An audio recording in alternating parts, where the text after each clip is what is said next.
Have you ever wondered why bad things happen to good people? Or why some people escape consequences, at least for a while? What if I told you no actions ever goes unpaid? And most people are living their life completely wrong without even knowing it. Today, I will reveal the truth about karma and dharma.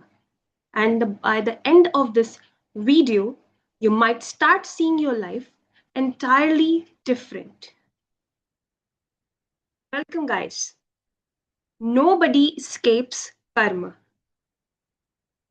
Yes, yes. Here's the shocking part.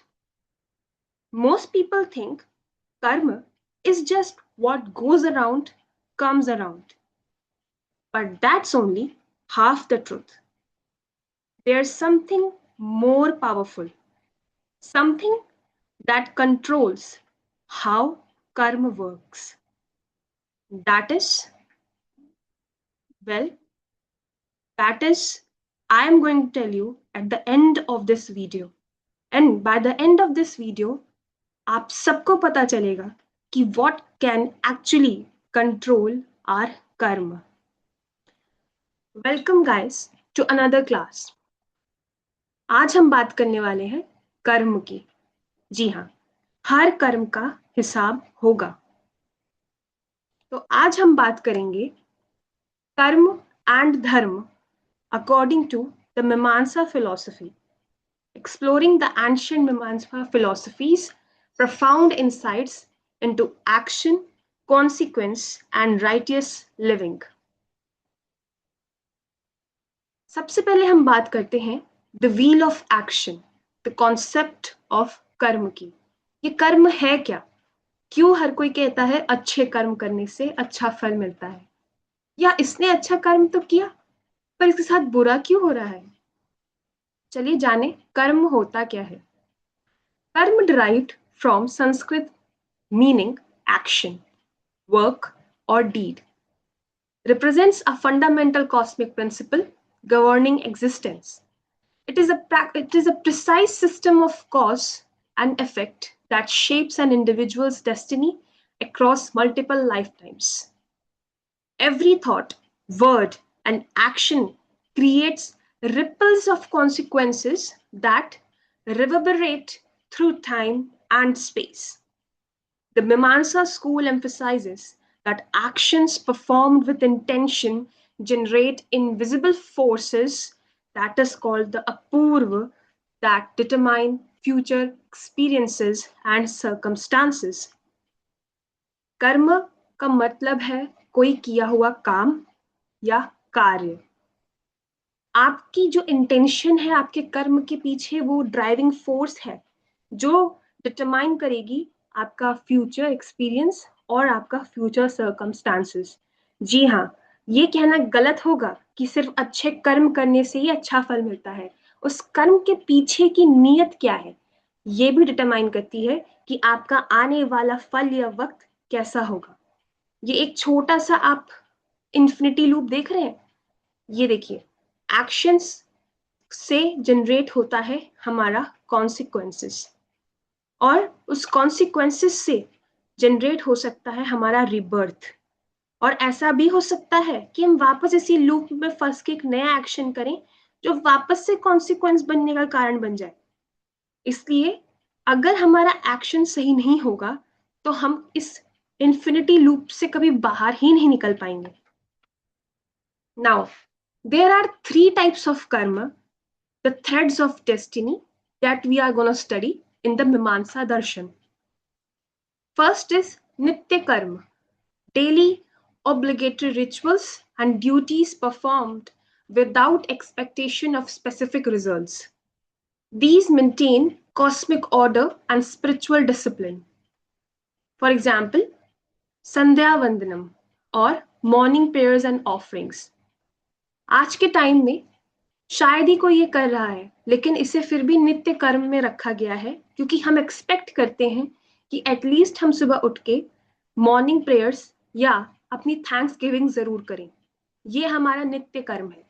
That is वो कर्म जो हम रोज करते हैं और जिससे हमें कोई स्पेसिफिक रिजल्ट की एक्सपेक्टेशंस नहीं होती, वो हमारा एक डेली रूटीन का पार्ट हो जाता है। फॉर एग्जाम्पल, हम स्नान करते हैं, if we take a bath, वो हमारी बॉडी को क्लीन रखता है। हमारी एक्सपेक्टेशन उससे क्या है कि हम क्या क्लीन फील करें, फ्रेश फील करें। लेकिन ओवर द टाइम जब आप रोज ही एक प्रोसेस को रिपीट कर रहे हैं, आप एक्सपेक्टेशंस नहीं रखते, वो सिर्फ एक डेली प्रोसेस हो जाता है। उसे कहते हैं नित्य कर्म। नेक्स्ट इज नैमित्तिक कर्म, occasional duties performed in response to specific events or circumstances.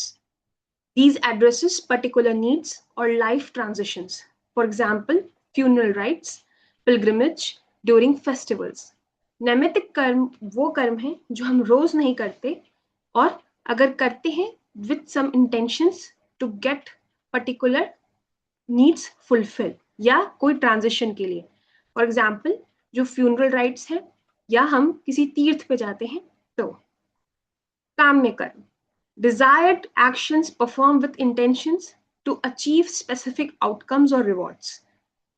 ये किसी पर्सनल एस्पिरेशन को फुलफिल करने के लिए किए गए कर्म को कहा गया है, जैसे कि धन पाने के लिए यज्ञ करना या सक्सेस पाने के लिए यज्ञ करना।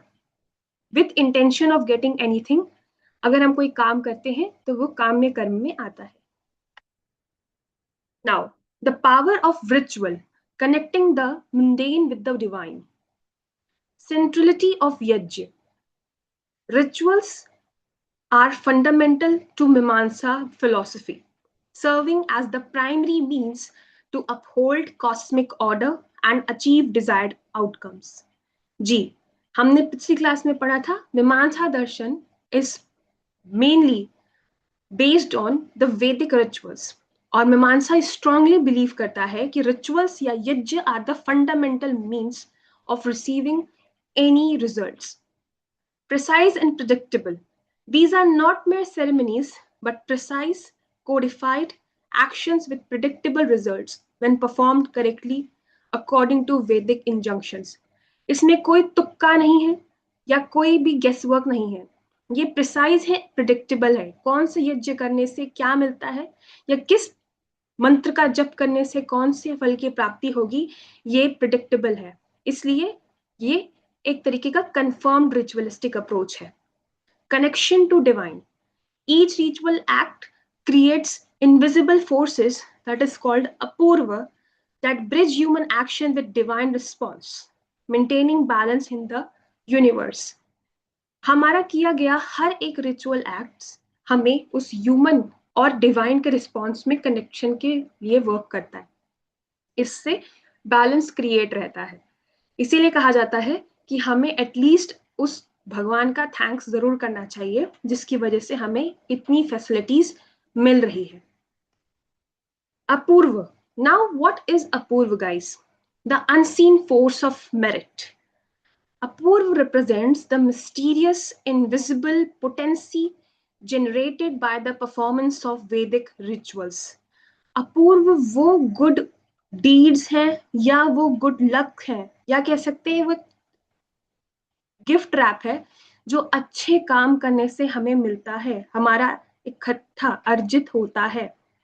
This unseen force acts as a causal bridge connecting ritual action to its future manifestation, even when results are not immediately apparent.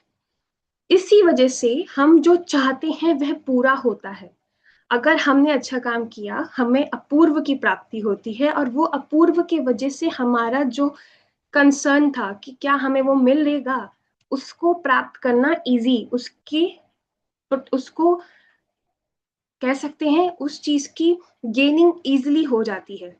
Think of Apurva as spiritual credit stored in cosmic banks, accumulated through righteous action and drawn upon when conditions are right for manifestation. This concept explains why the fruits of good deeds may appear in the life or the next. तो जैसे मैंने आपसे पहले सवाल पूछा था कि why good people have bad times or bad people have good times as it may appears. So if good people are not having their good time right now, maybe उनका अपूर्व अभी तक पूरा नहीं हुआ है. If they are doing good things, वो अगर अच्छे कार्य कर रहे हैं, अच्छे कर्म कर रहे हैं, तो वो कर्म अपूर्व के फॉर्म में इकट्ठा होगा और आने वाले कल में या नेक्स्ट बर्थ में, I think I am actually considering the fact that आप लोगों को इंडियन मैथोलॉजी या इंडियन सोसाइटी का ये बात पता होगा कि हम लोग बिलीव करते हैं रिबर्थ के कॉन्सेप्ट में. तो हम पूर्व जन्म और अगला जन्म या पिछला जन्म ये सब के बारे में बात करते हैं. इसलिए मीमांसा दर्शन इस बात को मानते हुए ये समझाता है कि अगर हमें इस जन्म में अच्छा नहीं मिल रहा है, हमारे अच्छा करने के बाद भी वो अच्छा कर्म हमारा पोस्टपोन होके एफडी की तरह आगे अगले जन्म में हमें उसका अच्छा फल मिलेगा. The Mimamsa philosophers developed this theory to resolve the problem of delayed consequences. ये एक्चुअली मीमांसा फिलोसफर्स की ही थ्योरी रही है कि अगर इस जन्म में नहीं है तो अगले जन्म में जरूर मिलेगा. Ensuring that every action finds its just reward in the proper time and context.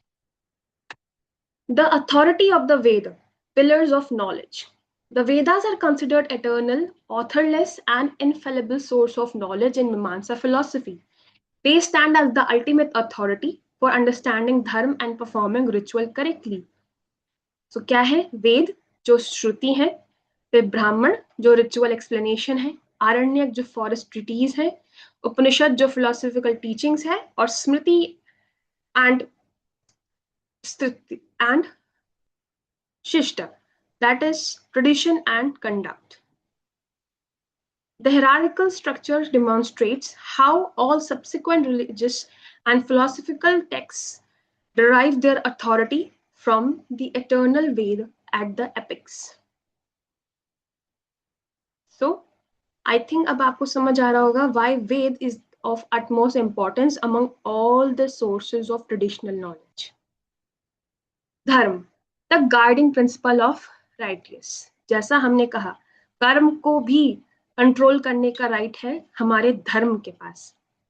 Multi-faceted concept. Dharma encompasses duty, rightness, law, and moral order. It is the cosmic principle that sustains existence and guides ethical conduct. Context dependent. Unlike rigid rules, dharma varies based on one's stage of life, that is the ashram, social role, that is the varn, individual disposition, and specific circumstances.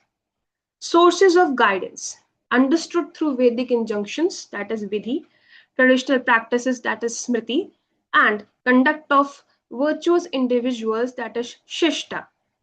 Now, universal benefit. Adhering to Dharma ensures individual well-being, societal harmony, and alignment with cosmic order, leading ultimately to liberation. धर्म मल्टीफेस्टेड concept है. इसका मतलब सिर्फ duty नहीं होता, ये right है, ये लॉ भी है, और ये वे मॉरल ऑर्डर भी है जो हमें फॉलो करना चाहिए, जो हमें गाइड करता है टुवर्ड्स एथिकल कंडक्ट. ये इसका जो कॉन्टेक्स्ट है वो डिपेंडेंट है on the stage of the life. आप किस स्टेज में हो, आप बच्चे हो, आप बड़े हो, आप बूढ़े हो, आप जिस भी आश्रम में हो, उस पे डिपेंड करता है कि आपका धर्म क्या होगा. आपका सोसाइटी में क्या रोल है, उस पे भी डिपेंड करेगा कि आपका धर्म क्या होगा. इसलिए हम ये नहीं कह सकते कि सबका धर्म एक है.